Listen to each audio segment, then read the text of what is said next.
In this video, I'm going to talk about how to reduce or avoid secondary impairments with patients who have cardiovascular issues.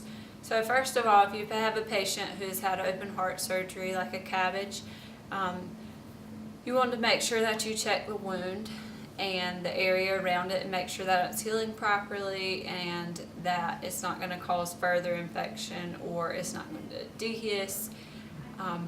And then also when you're working on bed mobility and sit to stand and things like this, making sure that the patient doesn't hold their breath, avoiding the Valsalva maneuver when they're going to the bathroom. They should be on a stool softener, but encouraging them to breathe throughout exercise and using the bathroom and things like that.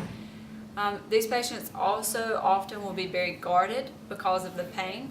So they may also have sternal precautions, so you have to watch out for those, but they'll have a tight chest more than likely, poor posture, rounded shoulders, forward head, so you want to work on opening up the chest as much as possible while maintaining those sternal precautions.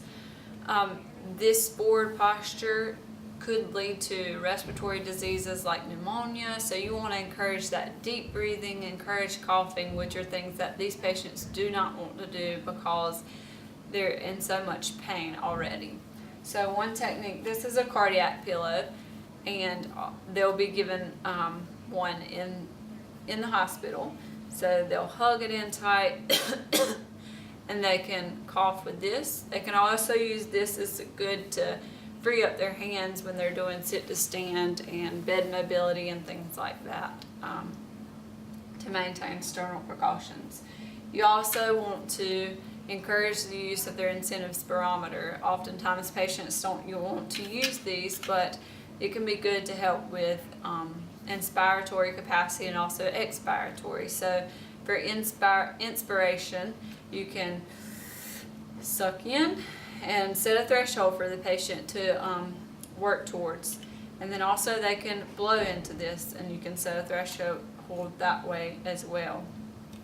Another technique for deep breathing is putting a towel around the thoracic region, and you can have them cross it and so they can breathe in, and then as they breathe out, pulling the towel tightly. So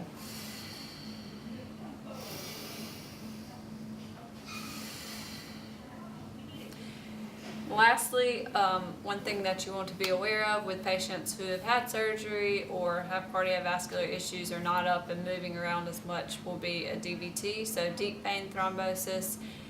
They may have a blood clot from not moving around as much, so just be aware of that.